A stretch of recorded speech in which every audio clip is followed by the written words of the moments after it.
Dear Valentine, I miss you when you're not around. You always think of just what to tell me and just how. I like how you're always clear about what you need to convey. You're always looking out for me, but not just me, also the fuzz. Your pal, Doug. This is Doug Lindsay with Autofocus Cars and Vids, and this week we are going to do an unboxing of the Valentine 1 Gen 2 and the must-have accessory to actually use the Valentine 1 Gen 2. And then we're going to look at the Valentine 1 Gen 2 radar detector in action, and I'll give you a report on how it's been doing for me. So here's the unboxing. Comes packaged, lovely.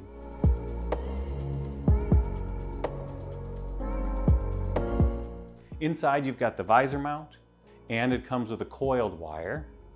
It comes with a flat wire that looks just like a telephone wire and may indeed be. And there's also a way to wire the Valentine 1 into the fuse box of your car. You've got the suction cup mount. You've got the radar detector itself.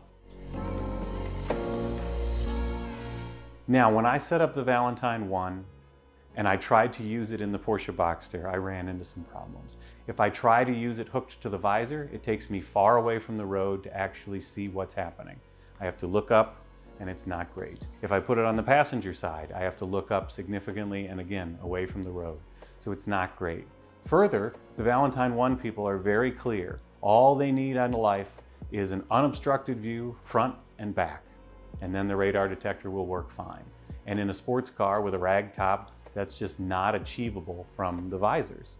So that leaves you with the suction cups.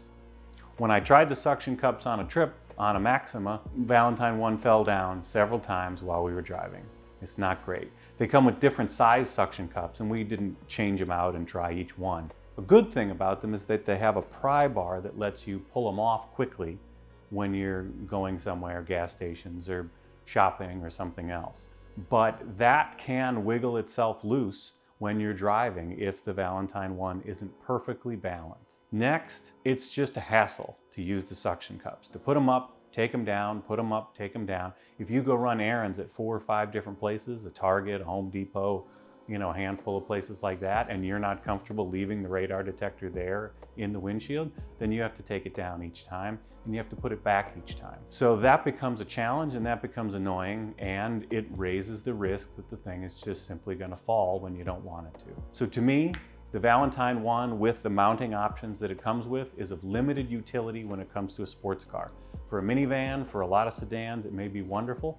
For the Boxster, it was not great. So what did we do? Well, there's a company that makes it, it's called Blend Mount, and they make something called the Blend Mount. It is a black anodized aluminum custom mount that mounts to your rear view window stalk. In the Porsche, the rear view window stalk is 1 centimeter. So it's a tight fit. There are more generic brackets on Amazon, but I'm not confident they would fit, especially since many of them said they wouldn't fit BMW, Volkswagen, or Porsche. The Blend Mount is $150. That takes your $499 radar detector, and now it's $650. To get the value out of that, you have to use it, and you have to use it all the time. And at least that's what the Blend Mount let me do. It let me mount it in the car in a way that I could use it every day, take it in and out each store if I had to, it not be annoying, it'd be rock solid steady, pointing forward, pointing aft, unobstructed view. Those things were very good. I don't think a cheaper mount could do it because I don't think there's one available. Surely someone could make a less expensive one. They just haven't for a finicky rear view mirror like that. It's just simply a challenge to mount. So mounting the Blend Mount so that you can mount the Valentine 1. It's not hard, but it is annoying. You are sitting slumped back in a bucket seat, trying to lean forward and trying to take a black aluminum mount with black screws and black Allen wrenches and mount it to a black rear view mirror stalk that has a black rear view mirror in front of it. And it's just one of those things that takes a while. Once you've got it solidly in place and the detector is mounted level, that's wonderful, and you're done. Except that every 3 weeks, because it's a metal on metal connection, something is going to come loose and you'll need an Allen wrench to retighten it. So I now have a little kit of Allen wrenches in the car. But for those 3 weeks, the blend mount works perfectly fine, and so does the Valentine 1. To me, the Valentine 1 out on the road does a great job. People say, if you have Waze, why do you need the Valentine 1? Well, in the city and the suburbs, maybe you don't. Maybe Waze is good enough. But out in the rural areas, of which there are a lot, out in the highways and the interstates, once you're outside the cities, the traffic density, especially in smaller highways, may not be enough to keep Waze accurate. That means you're updating Waze about the police running radar while you're pulled over waiting to talk to them. That's not as good. So the Valentine 1 takes care of that. The Valentine 1 Gen 2.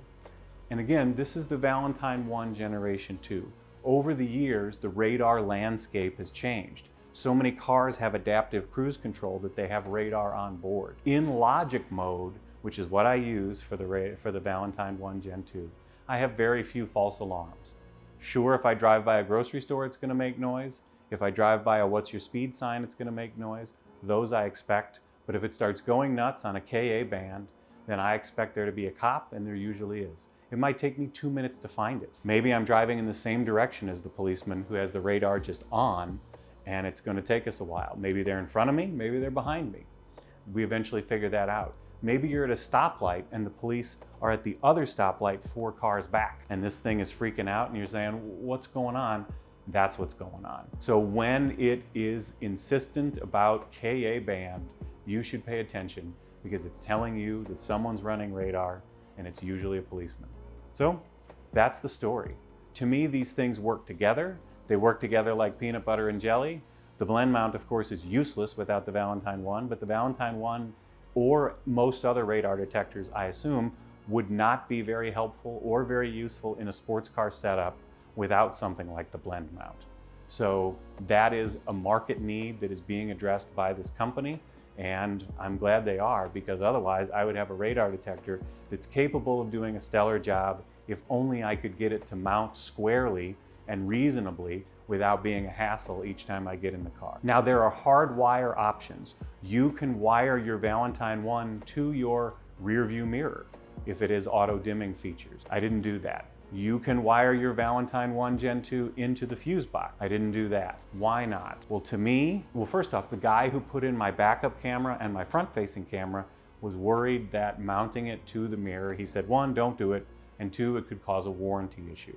My car's under warranty, I'm not gonna do it. 2, I take the Valentine 1 Gen 2 radar detector down when I'm at shopping centers, when I'm in parking lots, when I'm in parking garages.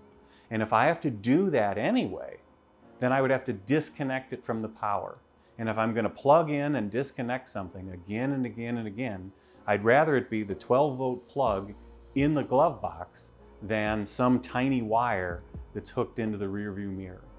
So to me, it didn't make sense to hardwire it. I used the flat wire mount, and it's still there in its, with its twist tie in the glove box. I don't use the curly one.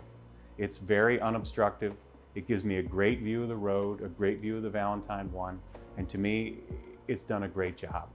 If tickets are expensive where you live, if you don't have any interest in going through the stress of getting lawyers and having them argue with people, then your first step is obviously to follow all posted speed limits, as we all do. But we have seatbelts to keep us safe, we have airbags to keep us safe, maybe we want a radar detector to tell us what's going on.